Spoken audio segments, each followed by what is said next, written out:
ಮಹಾದೇವಿ ಅಮ್ಮ ಶ್ರೀ ಚಕ್ರವಾಸಿನಿ ಮಹಾದೇವಿ ಅಮ್ಮ ಶ್ರೀ ಸಿಂಹವಾಹಿನಿ. ನೀನಲ್ಲಿ ಹೋಗು. ನಿನ್ನ ಉದ್ದೇಶ ಒಳ್ಳೇದೇ ಆದರೆ ಆ ತಾಯಿನೇ ನಿನಗೆ ಸಹಾಯ ಮಾಡ್ತಾಳೆ. ಹಾಗಂತೀರಾ? ನೀವು ಹೇಳೋದು ಸರಿ ಅನ್ಸುತ್ತೆ. ನನ್ನ ಪ್ರಯತ್ನ ನಾನು ಮಾಡ್ತೀನಿ, ಉಳಿದಿದ್ದು ಆ ತಾಯಿಗೆ ಬಿಟ್ಟಿದ್ದು. ಆ ಮಾಟುಗಾತಿ ನಿಮ್ಮ ಅಮ್ಮನವ್ರಿಗಿಂತ ಇವರೇ ವಾಸಿ.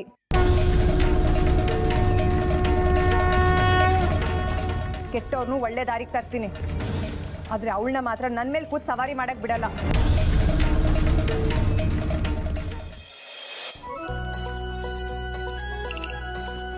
ನಮಸ್ಕಾರ ಯಜಮಾನ್ರೆ, ಬನ್ನಿ ಬನ್ನಿ.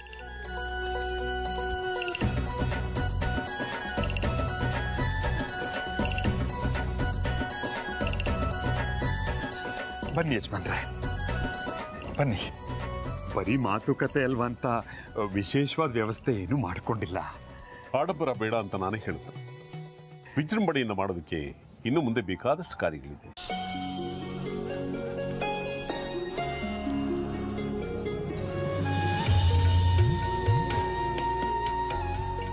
ಎಲ್ಲಿ ತ್ರಿಪುರ ಸುಂದರಿ ಕಾಣಿಸ್ತಾ ಇಲ್ವಲ್ಲ?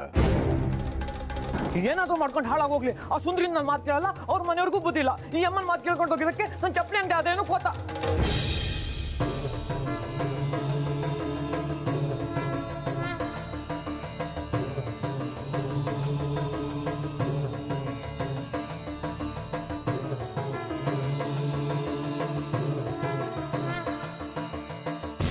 ನಿಮ್ಮ ಮಾತು ಕೇಳ್ಕೊಂಡು ಹೋಗಿದ್ದಕ್ಕೆ ಆ ರಾಕ್ಷಸಿ ಮುದುಕಿ ತಲೆ ಮೇಲೆ ಮೊಟ್ಟಕ್ಕೆ ಕಳಿಸ್ಲು.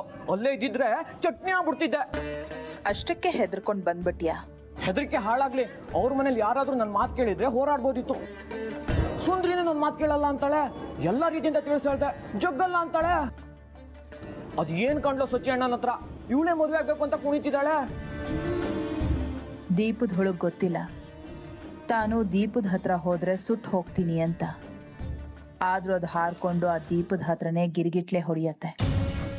ಆ ಹುಳು ಮೇಲೆ ನಮಗೆ ಕರುಣೆ ಇದ್ರೆ, ಆ ಹುಳುನ ಕಾಪಾಡಬೇಕು ಅನ್ನೋ ಕಾಳಜಿ ಇದ್ರೆ ನಾವೇ ದೀಪನ ಆರಿಸ್ಬೇಕು. ದೀಪ ಹುಳ ಕತೆ ನನಗೆ ಅರ್ಥ ಆಗಲ್ಲ, ಅವಳು ಒಪ್ತಾ ಇಲ್ಲ. ಈಗೇನ್ ಮಾಡ್ಬೇಕು? ಮರಳಿ ಯತ್ನವ ಮಾಡು, ಮರಳಿ ಯತ್ನವ ಮಾಡು ಮನುಷ್ಯ. ಒಂದು ಕಲ್ಲಿಗೆ ಮಾವಿನಕಾಯಿ ಬೀಳಲಿಲ್ಲ ಅಂದ್ರೆ ಕಲ್ಲು ಹೊಡೆಯೋದನ್ನ ಬಿಟ್ಬಿಡ್ತೀವ? ಇನ್ನೊಂದು ಕಲ್ಲನ್ನ ಗುರಿಯಾಗಿಟ್ಟು ಮಾವಿನಕಾಯಿನ ಕೆಡವ್ತೀವಿ. ಉಪಕತೆ ಹೇಳ್ಬೇಡಿ, ಉಪಾಯ ಹೇಳಿ. ಈಗ ನೀನು ತಿಳಿಸಿ ಹೇಳಿದೆ, ಕೇಳಲಿಲ್ಲ. ಗಲಾಟೆ ಮಾಡಿ ನಿಲ್ಲಿಸು. ಹೇಗಾದರೂ ಸರಿ, ಸುಂದ್ರಿನ ನೀನು ಈಗ ಕಾಪಾಡಲಿಲ್ಲ ಅಂದರೆ ಇನ್ಯಾವತ್ತೂ ಕಾಪಾಡೋಕ್ಕಾಗೋದಿಲ್ಲ. ಅಲ್ಲಿಗೆ ಸುಂದ್ರಿ ನಿನ್ನಿಂದ ಶಾಶ್ವತವಾಗಿ ದೂರ ಆಗ್ತಾಳೆ. ಯೋಚನೆ ಮಾಡು. ಸಾಮ, ದಾನ, ದಂಡ ಯಾವ ರೀತಿಯಲ್ಲಾದರೂ ಸರಿ ಸುಂದ್ರಿ ಮದುವೆನ ನೀನು ನಿಲ್ಲಿಸಲೇಬೇಕು. ಆಯ್ತು, ಹೇಗಾದ್ರೂ ಸರಿ ಆ ಸುಂದ್ರಿ ಮದುವೆನ ನಿಲ್ಲಿಸ್ತೀನಿ.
ನೀವು ಸಪ್ತಾಹದ ದಿನ ಬಂದು ಕೇಳಿದ್ರಿಂದ ನಾವು ಒಪ್ಕೊಂಡ್ವಿ. ಆದರೆ ನಮ್ಮ ಸುಂದರಿ ಇನ್ನ ಪುಟ್ಟ ಹುಡುಗಿ, ಸಂಸಾರ ನಿಭಾಯಿಸೋ ಜವಾಬ್ದಾರಿ ಅವಳಿನ್ನ ಕಲ್ತಿಲ್ಲ.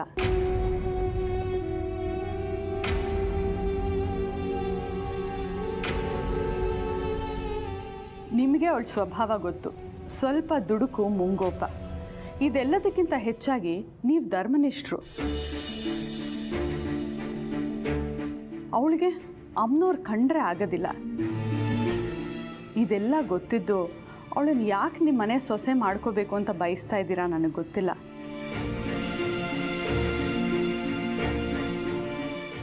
ನಾಳೆ ಸಂಬಂಧ ಬೆಳೆಸಿ ನಿಮಗೆ ಕಿರಿಕಿರಿ ಆಗಬಾರ್ದು, ಅದಕ್ಕೆ ಇದೆಲ್ಲ ಹೇಳ್ತಾ ಇದ್ದೀನಿ. ಇನ್ನೊಂದು ಸರ್ತಿ ಬೇಕಾದರೆ ಯೋಚನೆ ಮಾಡಿ ನೋಡಿ.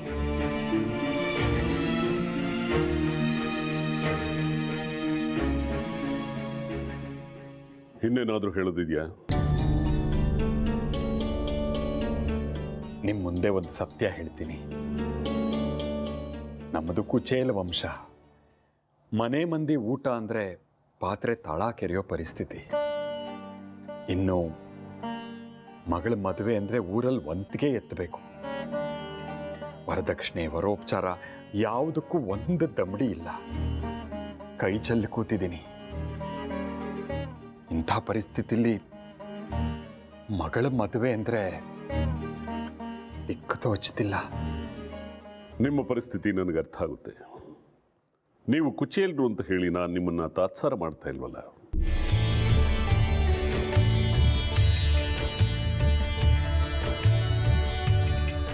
ನಿಮ್ಮ ಮಗಳು ತ್ರಿಪುರ ಸುಂದರಿ ನಮ್ಮನೆ ಸೊಸೆ. ಇದು ದೈವ ನಿರ್ಣಯ. ಇನ್ನೇನಾದರೂ ತಿಳಿದವರಲ್ಲಿ ನಂದೊಂದು ಭಿನ್ನ.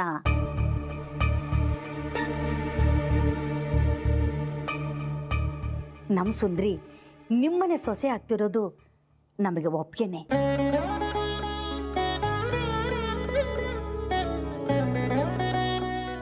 ಜೊತೆಗೆ ಸಂತೋಷನೂ ಕೂಡ. ಆದರೆ ನಮ್ಮ ಯಜಮಾನರು ಉತ್ಸವದ ವೇಳೆಗೆ ಶ್ರೀಚಕ್ರ ಉದ್ಭವಿಸೋಕೆ ಮುಂಚೆ ಇಲ್ಲಿ ಬಂದು ಸೇರ್ತಾರೆ ಅನ್ನೋ ಭವಿಷ್ಯ ಇದೆ.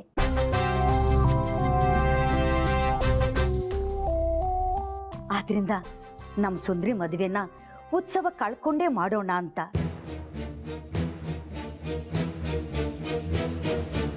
ಜೊತೆಗೆ ಹಿರಿಯರ ಆಶೀರ್ವಾದನೂ ಸಿಗುತ್ತೆ. ಇದಕ್ಕೆ ತಮ್ಮ ಅಭ್ಯಂತರವಿಲ್ಲ ಅನ್ಕೊಂಡಿದ್ದೀನಿ.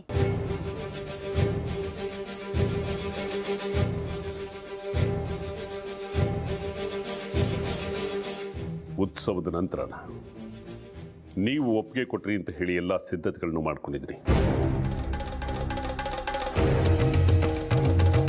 ಈಗ ಅದನ್ನು ಬದಲಾಯಿಸೋದು ಕಷ್ಟ ಆಗುತ್ತೆ. ಕಷ್ಟ ಅನ್ನೋದಕ್ಕಿಂತ ಅಸಾಧ್ಯ ಆಗುತ್ತೆ. ಇನ್ನು 2 ವಾರಗಳಲ್ಲಿ ಮದುವೆ.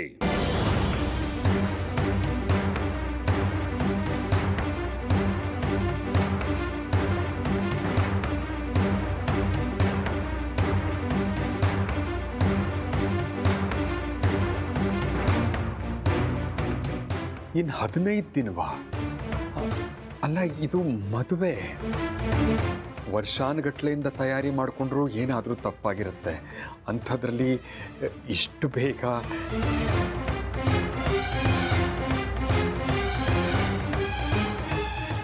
ಅದು ಸಾಧ್ಯವಾಗಲ್ವೋ ಏನೋ. ಅಸಾಧ್ಯ ಅನ್ನೋದು ಯಾವುದೂ ಇಲ್ಲ ಶೇಖರಿ.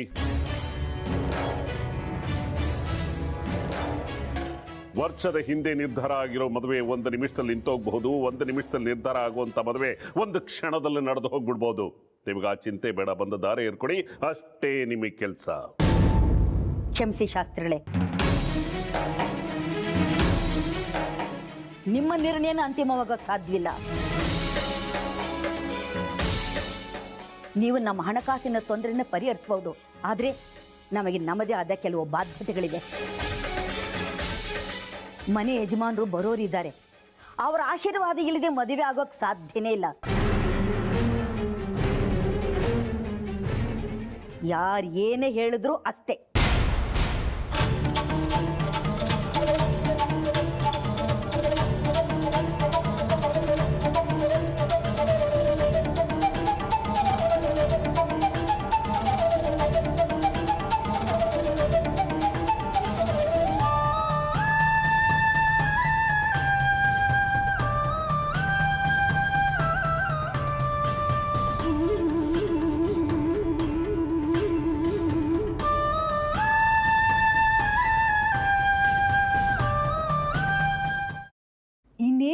ಸುಸೂತ್ರ ಅನ್ನೋ ಅಷ್ಟರಲ್ಲಿ ಏನೋ ಇಕ್ಕಟ್ಟು ಮಾಡಿದ್ರಲ್ಲ.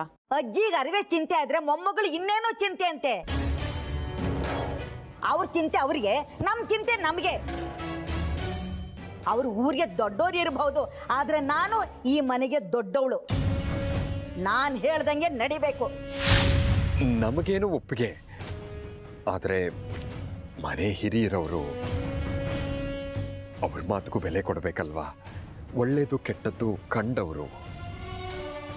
ರಾಮ ದಶರಥನ ಮಾತು ಮೀರಿದವನಲ್ಲ, ಹಾಗೆ ನಾನು ಅಮ್ಮ ಹಾಕಿದ ಗೆರೆ ಇದುವರೆಗೂ ಮೀರಿಲ್ಲ.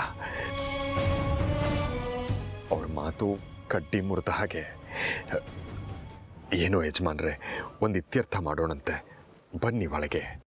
ಒಪ್ಪೋಣ, ವಯಸ್ಸಿನಲ್ಲಿ ಹಿರಿಯರಷ್ಟೇ ಅವರು. ಯಾವುದೋ ಭವಿಷ್ಯಕ್ಕಿಂತ ವೇದಶಾಸ್ತ್ರ ದೊಡ್ಡದಲ್ವಾ? ಅಲ್ಲಿಗೆ ನಮ್ಮ ನಿರ್ಣಯಕ್ಕೆ ಬೆಲೆನೇ ಇಲ್ವಾ? ನಿರ್ಣಯ ಅವ್ರು ಮಾಡಿರಬಹುದು, ಆದ್ರೆ ನಿರ್ಧಾರ ಯಾವಾಗ್ಲೂ ನಮ್ಮದೇ.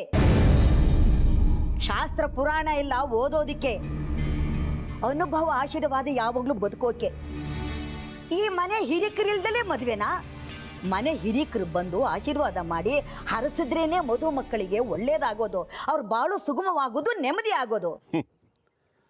ಇನ್ನೆಲ್ಲಿ ನೆಮ್ಮದಿ? ಎಲ್ಲ ಸರಿ ಹೋಯ್ತು, ಎಲ್ಲ ಸಂತೋಷವಾಗಿ ನಡೆದು ಹೋಗುತ್ತೆ ಅನ್ನೋಷ್ಟರಲ್ಲಿ ಇಟ್ರಲ್ಲ ನಿಮ್ಮ ತಾಯಿ ಅಡ್ಡಗೋಡೆ ಮೇಲೆ ದೀಪ. ಏನೋ ಅವ್ರ ನಂಬಿಕೆ, ಭವಿಷ್ಯ ನಂಬಿದ್ದಾರೆ. ನಾವು ಅವ್ರ ಮಾತಿಗೆ ಬೆಲೆ ಕೊಡಬೇಕಲ್ಲ. ನಂಬಿಕೆ? ಏನ್ ನಂಬಿಕೆ? ಏನ್ ನಂಬಿಕೆ ಎಂದೆ?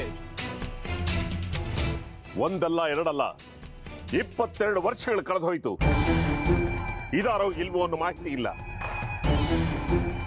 ಬದುಕಿದ್ರು ಬಂದೇ ಬರ್ತಾರೆ ಅಂತ ಹೇಗೆ ನಂಬೋದು? ಬರ್ತಾರೋ ಇಲ್ವೋ, 22 ವರ್ಷನೇ ಕಾದಿದ್ದೀವಿ. ಅಹಲ್ಯ ಕಲ್ಲಾಗಿ 100 ವರ್ಷ ಕಾಯಲಿಲ್ವಾ? ರಾಮ ಬರಲಿಲ್ವಾ? ಅಮ್ಮನಿಗೆ ಭವಿಷ್ಯವಾಣಿ ಆಗಿದೆ, ಅದನ್ನು ಅವ್ರು ನಂಬ್ಕೊಂಡಿದ್ದಾರೆ. ಆ ನಂಬಿಕೆನ ನಾವು ಬೆಂಬಲಿಸಬೇಕಲ್ವಾ? ಅದಕ್ಕಾಗಿ ಉಸಿರಿಡ್ಕೊಂಡು ಕಾದಿದೆ ಆ ಜೀವ.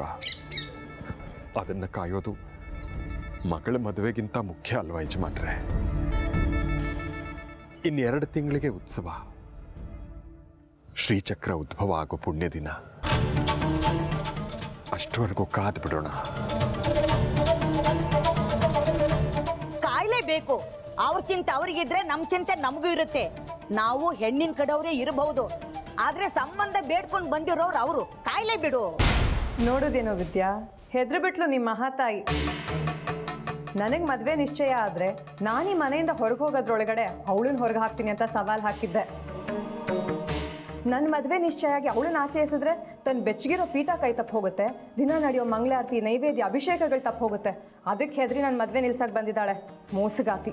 ಸುಮ್ಮನಿರೇ ತಾಯಿ, ಈಗಲೇ ರಾಧ ಅಂತ ಮತ್ತೆ ಶುರು ಮಾಡಬೇಡ. ಸ್ವಲ್ಪ ಗಂಭೀರವಾಗಿರು. ಕುತಂತ್ರಿ ಕಣಮ್ಮ ಅವಳು. ಅವಳಿಗೆ ಹೆದರಿ ನಾನು ಅವಳು ಕಾಲು ಹಿಡ್ಕೊಳ್ತೀನಿ ಅಂತ ಏನೇನೋ ದೊಂಬರಾಟ ಮಾಡಿದ್ಲು, ಆಗ್ಲಿಲ್ಲ. ಈಗ ಇನ್ನೊಂದು ಆಟ ಶುರು ಮಾಡಿದಾಳೆ. ಹಾಗಿದ್ರೆ ಈ ಮದುವೆ ನಿಂತೋಗುತ್ತೇನೆ ಅಕ್ಕ? ಅಷ್ಟು ಸುಲಭವಾಗಿ ನಿಮ್ಮ ಮಹಾತಾಯಿ ಸೋಲು ಒಪ್ಕೋತಾಳ? ಅವಳಾಟ ಅವಳಾಡ್ಲಿ, ನನ್ನ ಆಟ ನಾನು ಆಡ್ತೀನಿ. ಈ ಮದುವೆ ನಿಲ್ಸಕ್ಕೆ ಏನೇನು ಮಾಡಬೇಕು ಅವಳು ಮಾಡಲಿ. ಈ ಮದುವೆ ನಡೆಯೋದಕ್ಕೆ ಏನೇನು ತಯಾರಿ ಬೇಕೋ ಅದು ನಾ ಮಾಡ್ಕೋತೀನಿ. ಆಗಲೇ ಈ ಆಟದಲ್ಲಿ ಒಂದು ಕಳೆ ಇರುತ್ತೆ.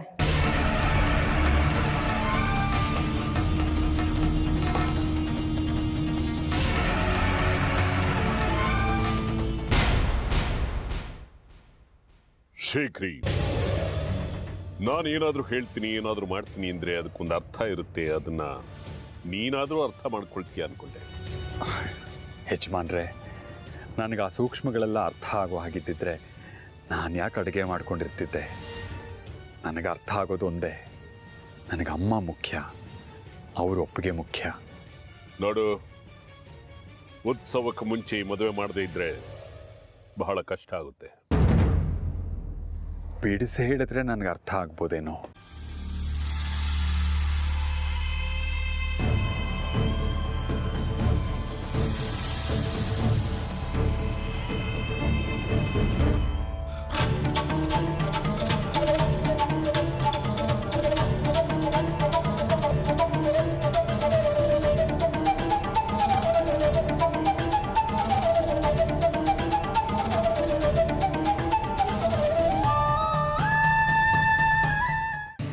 ಎಲ್ಲರೂ ಗಮನ ಇಟ್ಟು ಕೇಳಿ.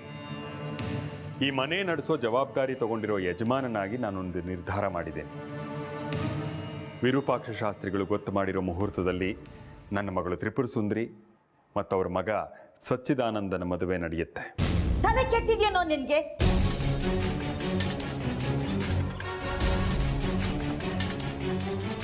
ರಾತ್ರಿ ಎಲ್ಲ ರಾಮಾಯಣ ಕೇಳಿ ಬೆಳಕದ ಮೇಲೆ ರಾಮನ್ಗೆ ಸೀತೆ ಏನಾಗ್ಬೇಕು ಅಂದಂಗೆ. ನಮ್ಮ ಯಜಮಾನ್ರು ಬರೋವರೆಗೂ ಮದುವೆ ಮುಂದೆ ಹೋಗ್ಲಿ ಅಂದ್ರೆ ನೀನು ಮದುವೆ ಆಗ್ಲೇಬೇಕು ಅಂತಿದ್ಯಲ್ಲೋ. ಸರಿ ಇಲ್ಲ ಕಣೋ, ತಪ್ಪು ಮಾಡ್ತಿದೀಯಾ. ಅಮ್ಮ, ನಾನು ನಿನಗೆ ಆಮೇಲೆ ವಿವರಿಸ್ತೀನಿ ನಾನು ಯಾಕೆ ಮದುವೆಗೆ ಒಪ್ಕೊಂಡೆ ಅಂತ. ದಯವಿಟ್ಟು ನೀನು ಒಪ್ಪಿಗೆ ಕೊಡು, ಎಲ್ಲ ಒಳ್ಳೇದಾಗತ್ತೆ. ಏನೋ ಏನೋ ಒಳ್ಳೇದಾಗೋದು? ಉಪ್ಪಿಲ್ದೆ ಅಡಿಗೆ ಇಲ್ಲ, ಕಪ್ಪ ಇಲ್ಲದೆ ರಾಜ್ಯ ಇಲ್ಲ, ನಮ್ಮ ಯಜಮಾನ್ದಿಲ್ದೆ ಯಾವ ಶುಭ ಕಾರ್ಯನೂ ಇಲ್ಲ. ಹಾಗೂ ನೀನು ಮಾಡ್ಲೇಬೇಕು ಅಂತಿದ್ರೆ ಅದೇ ಮುಹೂರ್ತದಲ್ಲಿ ನನ್ನ ವೃತ್ತಿಗೆ ಮಾಡ್ಬಿಡು.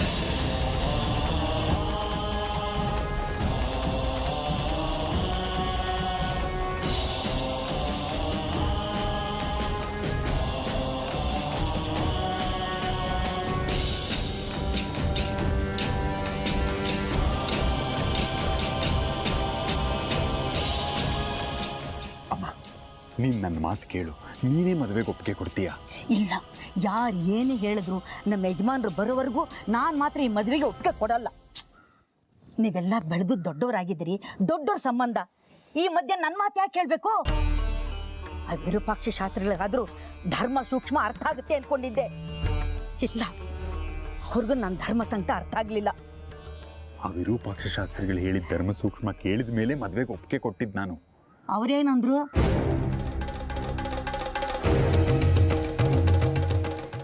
ನಾನು ಏನೇ ಹೇಳಿದ್ರು ಏನೇ ಮಾಡಿದ್ರು ಅದಕ್ಕೊಂದು ಅರ್ಥ ಇರುತ್ತೆ, ಅದು ನಿನಗೂ ಗೊತ್ತು ಶೇಖರಿ. ದುರ್ಗಾ ಸಪ್ತಾಹದ ಮೊದಲನೇ ದಿನ ನಿಮ್ಮನೆಗೆ ಬಂದಾಗ ಮಹಾತಾಯಿ ದುರ್ಗಾ ಮಾತೆ ವಾಣಿ ಆಯಿತು, ನಿನ್ನ ಮಗಳು ತ್ರಿಪುರ ಸುಂದರಿನ ನಮ್ಮನೆ ಸೊಸೆ ಮಾಡ್ಕೊ, ಮನೆ ತುಂಬಿಸ್ಕೊ ಅಂತ. ಅದಕ್ಕೆ ದುರ್ಗಾ ಸಪ್ತಾಹ ಮುಗಿಯೋವರೆಗೂ ಕಾದಿದ್ದು 7ನೇ ದಿನ ಮದುವೆ ಪ್ರಸ್ತಾಪ ನಿನ್ನ ಮುಂದೆ ಇಟ್ಟೆ. ಅದಕ್ಕೆ ಕಾರಣ ಏನು ಗೊತ್ತಾ? ಉತ್ಸವದ ಸಮಯದಲ್ಲಿ ಶ್ರೀಚಕ್ರ ಉದ್ಭವ ಆಗುವಂತ ಸಮಯದಲ್ಲಿ ನಿನ್ನ ಮಗಳು ಇಲ್ಲಿ ಇರೋ ಹಾಗಿಲ್ಲ. ಕಾರಣ ಅವಳು ಇಲ್ಲಿವರೆಗೂ ಮಾಡಿರೋ ದೈವನಿಂದನ ದೋಷದಿಂದ. ಅವಳು ಇಲ್ಲೇ ಇದ್ರೆ ಶ್ರೀಚಕ್ರ ಉದ್ಭವ ಆಗೋ ಸಾಧ್ಯತೆಗಳಿಲ್ಲ. 22 ವರ್ಷಗಳಿಂದ ಕಾಯ್ತಾ ಇರೋ ಶ್ರೀಚಕ್ರ ಉದ್ಭವ ಆಗಲಿಲ್ಲ ಅಂತ ಅಂದ್ರೆ ಜಗತ್ತೇ ಪ್ರಳಯ ಆಗುತ್ತೆ.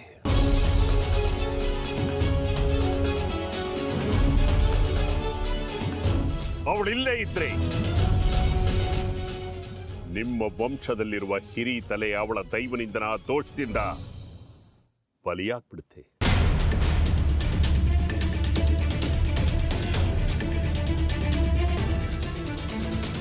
ನಿಮ್ಮ ಮನೆ ಹಿರಿ ತಲೆ ಅಂದ್ರೆ ಯಾರು? ನಿಮ್ಮ ತಾಯಿ. ಅವರೇ ಇಲ್ವಾಗ್ಬಿಟ್ಟು. ನೀನು ಅಷ್ಟೊಂದು ಪ್ರೀತಿಸ್ತಿರೋ ನಿಮ್ಮ ತಾಯಿನೇ ನಿನ್ನ ಕಣ್ಣು ಮುಂದೆ ಇಲ್ವಾಗ್ಬಿಟ್ರೆ ಏನು ಮಾಡ್ತೀಯ? ಇನ್ನೆಷ್ಟು ಕಾಲ ಇರ್ತಾರೆ ಅವರು? ಅವ್ರು ಇರೋವರೆಗೂ ಅವ್ರನ್ನ ಚೆನ್ನಾಗಿ ನೋಡ್ಕೋಬೇಕು ಅನ್ನೋದು ನಿನ್ನ ಆಸೆ ಅಲ್ಲ? ಅಕಸ್ಮಾತ್ ನಿಮ್ಮ ತಂದೆ ಅಂದ್ರೆ ನಿಮ್ಮ ತಾಯಿ ರಾಜಲಕ್ಷ್ಮಿಯವರ ಯಜಮಾನರು ಉತ್ಸವಕ್ಕೆ ಮುಂಚೆಯೇ ಮನೆ ಕಾಲಿಟ್ರೆ ಆಗ ಈಗಿರೋ ನಿಮ್ಮ ವಂಶದ ಹಿರಿ ತಲೆ ಅವರಾಗ್ತಾರೆ. 22 ವರ್ಷಗಳಿಂದ ಕಾಯ್ತಾ ಇರೋ ನಿಮ್ಮ ತಾಯಿ ತನ್ನ ಗಂಡನಿಗೋಸ್ಕರ, ನೀನು ನಿಮ್ಮ ತಂದೆಗೋಸ್ಕರ ಆ ಹಿರಿ ತಲೆ ಬಲಿಯಾಗಿ ಹೋಗ್ಬಿಡುತ್ತೆ.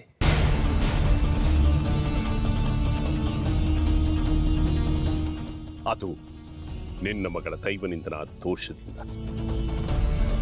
ಉತ್ಸವದ ಸಮಯದಲ್ಲಿ ನಿನ್ನ ಮಗಳು ಇಲ್ಲೇ ಇದ್ರೆ ನಿಮಗೆ ಅಪಾಯ ತಪ್ಪಿದ್ದಲ್ಲ, ಈ ಮನೆಯಲ್ಲಿ ಮರಣಗಳು ತಪ್ಪಿದ್ದಲ್ಲ.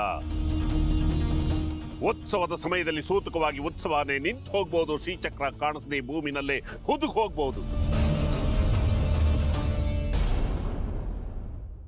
ಬೇಕಾದ್ರೆ ನಿನ್ನ ಮುಂದೆನೆ ಕವಡೆ ಹಾಕಿ ತೋರಿಸ್ತೀನಿ. ಒಂದು ಬೀಳುತ್ತೆ ಘರ, ಒಂಟಿ ದೋಷ. ಒಂದು ಅಂತ ಅಂದ್ರೆ ಒಂಟಿ ಹೆಣ್ಣು ನಿನ್ನ ಮಗಳು, ಅವಳಿಂದಾನೆ ದೋಷ. ಇದೆಲ್ಲಕ್ಕೂ ಪರಿಹಾರ ಅಂದ್ರೆ ದೇವರ ಆವಾಸ ಸ್ಥಾನವಾಗಿರೋ ನನ್ನ ಮನೆ. ಉತ್ಸವಕ್ಕೆ ಮುಂಚೆ ನನ್ನ ಮಗನಿಗೆ ನಿನ್ನ ಮಗಳನ್ನ ಕೊಟ್ಟು ಮದುವೆ ಮಾಡಿಕೊಟ್ರೆ ಅಲ್ಲಿ ಅವಳಿಗೆ ದಿಗ್ಬಂಧನವನ್ನ ಹಾಕಬಹುದು, ಅವಳಲ್ಲಿ ದೈವಭಕ್ತಿಯನ್ನು ಸಾಕಾರಗೊಳಿಸಬಹುದು. ಇದರಲ್ಲಿ ಬಲವಂತ ಇಲ್ಲ. ನಿನ್ನ ತಾಯಿಯನ್ನು ಉಳಿಸ್ಕೊಳ್ಳೋದು, ನಿನ್ನ ತಂದೆನ ಕಾಪಾಡ್ಕೊಳ್ಳೋದು ಎಲ್ಲ ನಿನ್ನ ಕೈನಲ್ಲಿದೆ.